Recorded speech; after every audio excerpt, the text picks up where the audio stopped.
In medieval times, Hey everyone, it's Kim Jefferson here, and I'm the host of FabFit TV. I help women to have the courage to live an amazing life. I help them to break the rules and the doubt that keep them stuck from going for it. So today I've been on a little bit of a hiatus.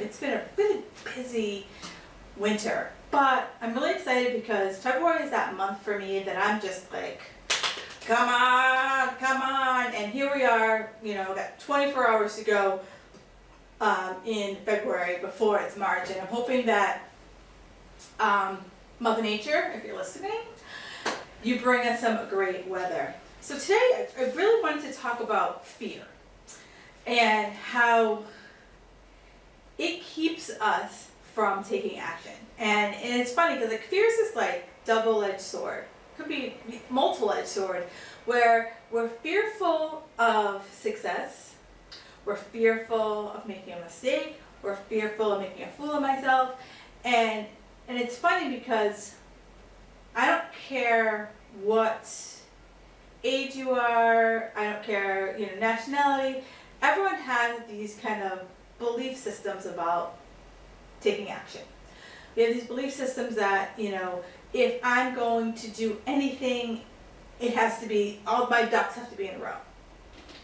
And for the most part, I tell people, it doesn't have to be that way,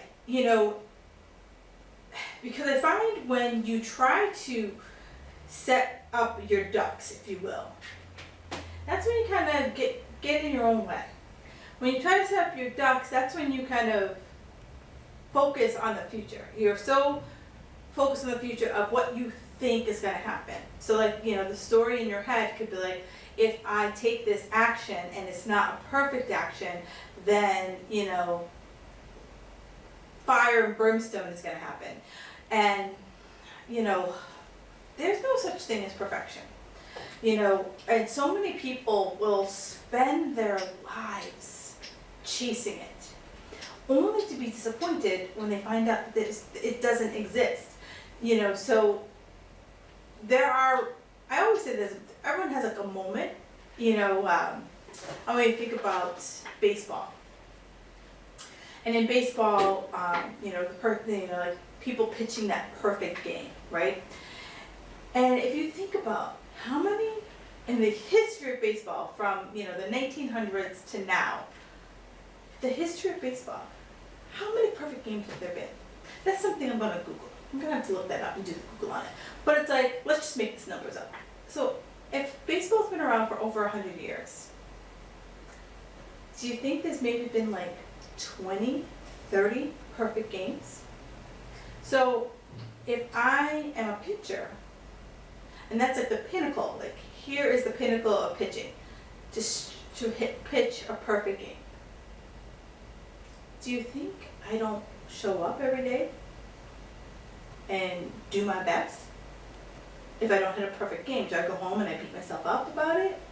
So that's the same way that some of us do when just in life, if anything you want in life isn't perfect, you're like, it's not perfect, so I might as well not do it. So, that's how I always bring a lot of sports analogies, because it's just, I think I find that like athletics has a lot to do with life. And it shows us that, things aren't always perfect, but when they are perfect, it's moments, right? And it's a moment that you probably like live and you're like, oh my gosh, that's great. And you'll want to do it again, and you want to do it again because you've been motivated, you've been inspired to do that. So what I always say to people is how you find that motivation and that inspiration every day. And that way you keep going, despite the fear, despite the doubts. So, one of the biggest things that I feel now is that so many people think that they can buy their way into things. So I can hire a coach, I can buy a program, I can join a gym, I can hire a trainer, and magically I'm going to be fit. magically I'm going to have an amazing business. Magically my life is going to change. But at the end of the day, you took a step to better yourself. And in order to better yourself, you actually have to do the work. And I think one of the challenges comes is that, the work is a little scary sometimes. The work sometimes pulls out things that you don't want to deal with. The work sometimes forces you to do things differently. And, I've been fortunate that I've had a lot of mentors in my life who have forced me to do things different. And sometimes I could be a stubborn 2-year-old and I'm just like, it ain't gonna happen. And then, I always am attracted to the people who throw the mirror up in my face. And they're like, Kim, you told me that these are the goals that you want. In order to get what you want, you gotta do something different. So I challenge you, the definition of insanity is doing the same thing over and over again and expecting the same result.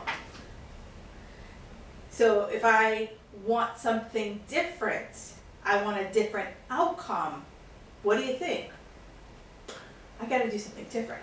And just yesterday, I have a huge program that I'm working on. It's just something that it's my vision. It's something that I've been thinking about for over 2 years.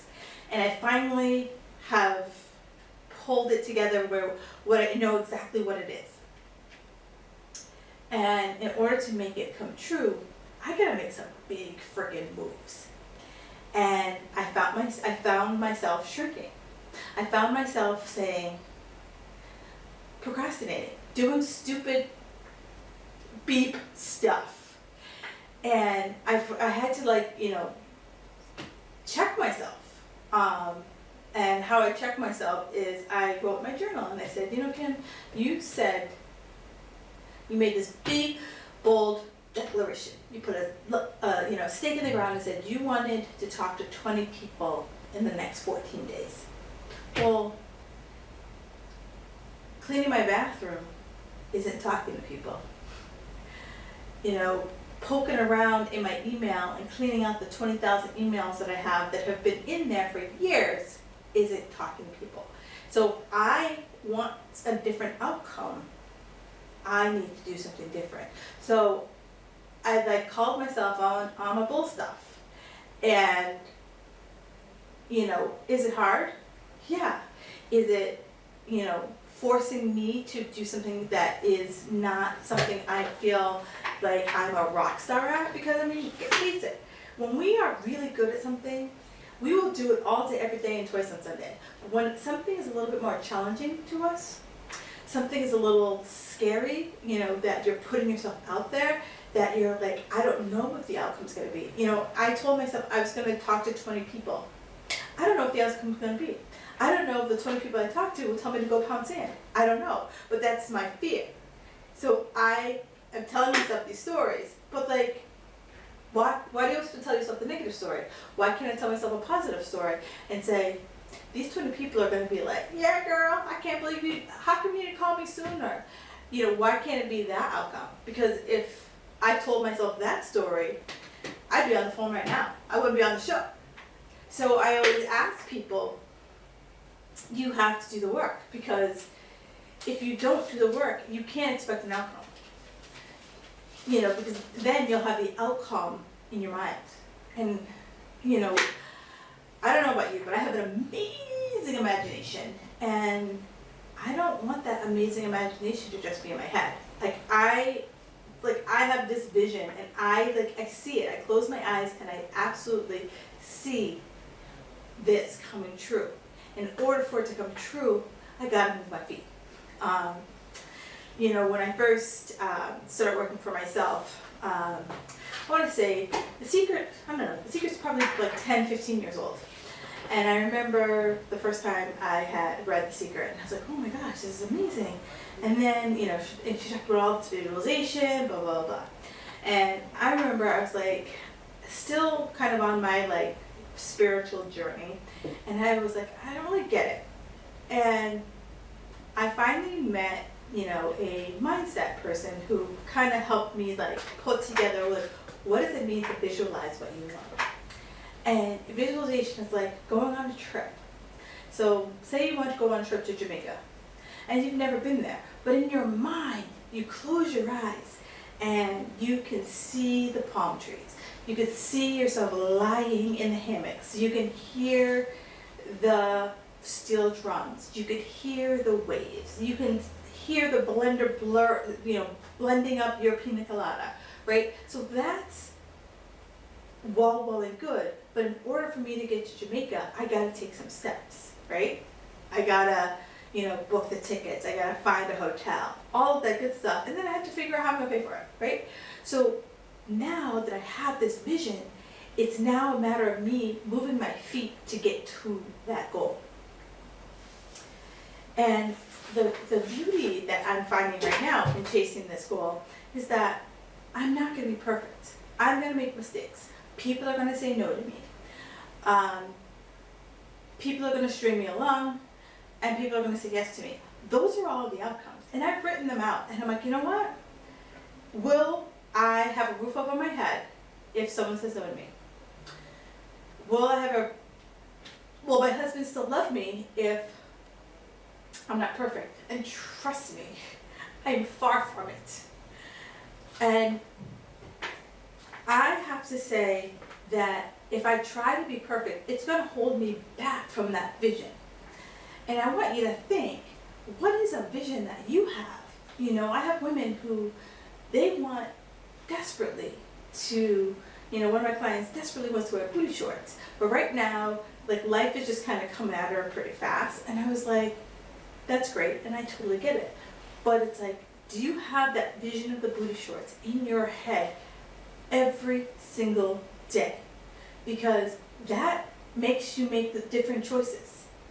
Because if I'm saying I want to be on the beach in Jamaica, I'm making choices that are marching me towards that vision. I'm not making choices that are marching me towards Iowa. And so that's where you have to kind of like break free of this perfection and say, you know what? One small step gets me closer to where I want to be. My step might not be perfect, but it's closer than where I am right now. And, let's be real. Like, we're never going to be perfect. Talk about baseball. Like, it's one in, I don't know how many, what the odds are, and I really got to look that up. One in whatever the odds are to pitch a perfect game. It's kind of like, I don't know if you've ever been to Las Vegas. And if you go to Las Vegas, and I think but most major casinos, they have what they call the sports book. And on the sports book are anything you could possibly think about betting on. They will have the Super Bowl 2019. They'll have Wimbledon 2018. Like any major sporting event, you can put your money down on it like right now. And of course, like the further away it is, like the bigger the odds, the bigger the payout. Mm-hmm. So I want you to think about your life as this kind of big sports book and just say, I'm putting my odds on me. Putting my odds that I can have whatever I want.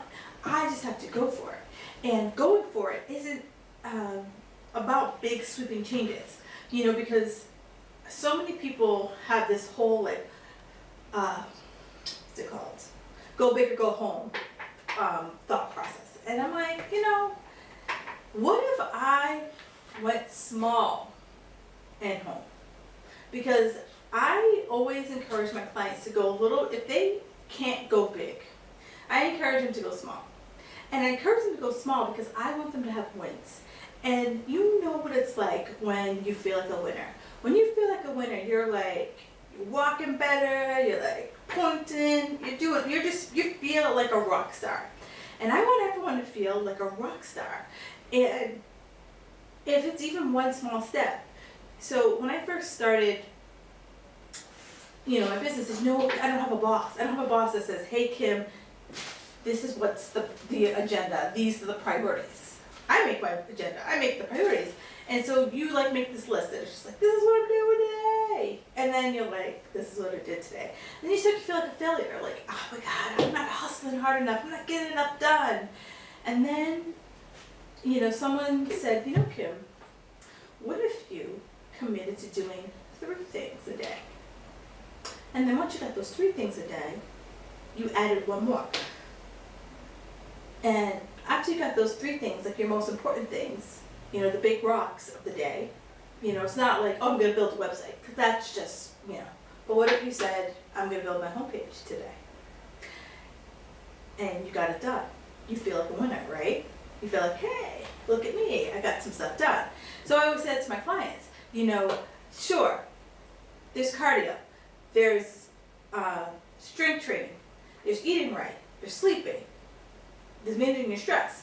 But if I ask you, like, in all the big rocks that need to be moved in order to live a healthy life, if you've got a lot going on, what's 1 or 2, you know, how many rocks can you focus on, right? Because so many people are like, well, I can do them all. No, you've been failing miserably, trying to take the actions, but you are struggling. So let's take off the perfectionist hat. Let's take off the fear that if I don't do everything, I'm never going to hit my goal. And let's just say, what can I do right now in this moment the best I can? And if all you can tell me that you can do right now is all I can do is focus on 2 meals, great. That's what you got.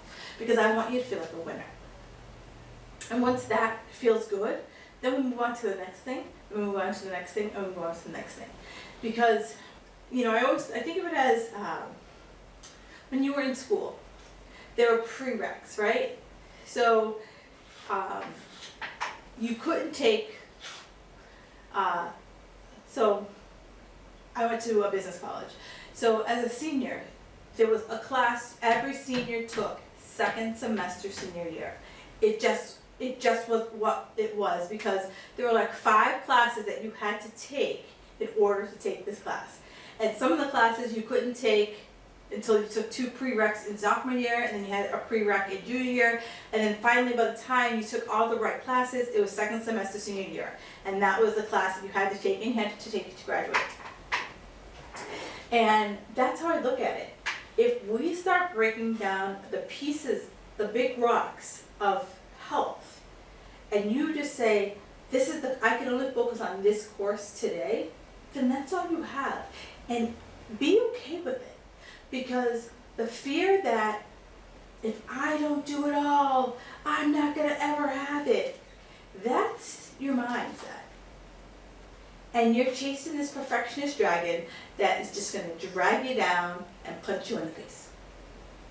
And who likes to be punched in the face? Nobody. Nobody. So I always say, you know, a mentor of mine told me this, fail fast. So pick a rock. And if it's not the right rock, and you're like, I'm drowning, let's move to another one. So it's like you're trying on different things to see what's going to work for you today in this moment, so that you can become the best version of you. Not perfect, the best version of you in the moment.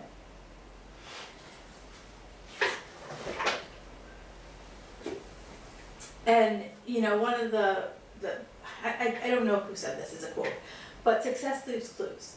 So as you're on this journey, I want you, and I'm so guilty of this, I don't do it as much as I should.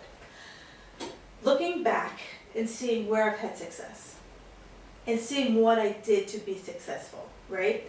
So one of the things that I know that I did to be successful is I have to log. So like for my food, I have to log. And when I log, it holds me accountable. It makes me know what I put in my mouth. Not in a control kind of way, but it's like, if I feel hungry, I'm like, oh yeah, this is what I ate. Or if I feel too full, oh yeah, this is what I ate.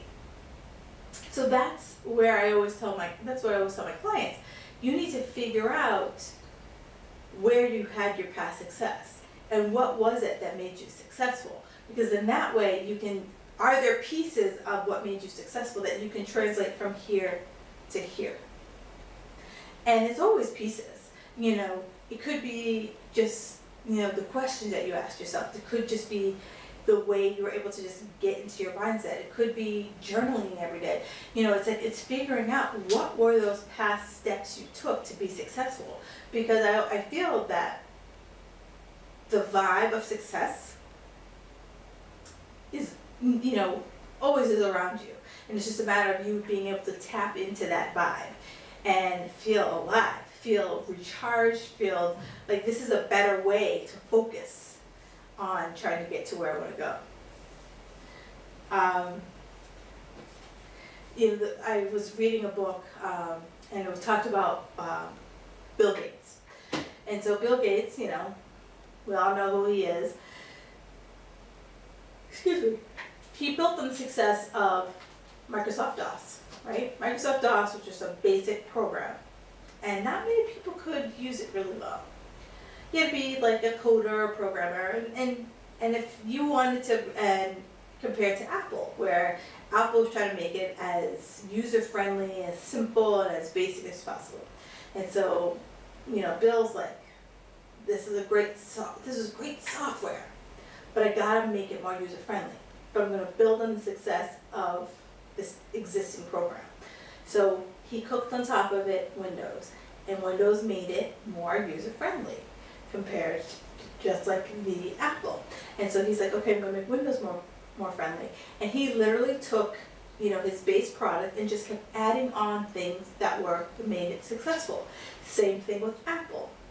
You know, Apple, their computers, ease of use, you know, make it as simple as possible. Their phones, same thing. I just want to make it simple as possible. I want to make it, you know, so that I buy the phone and boom, boom, boom, within minutes, I'm making phone calls, I'm on the internet, I'm, you know, downloading apps. They wanted to make it as simple as possible. So, you know, Steve Jobs built on the success of the computer. Then he did the phone. Then he did, you know, the iPod. You know, so you see where I'm going. His success was from the simplicity. So it's like, let's build on the success of the simplicity and go from there, go from there, go from there.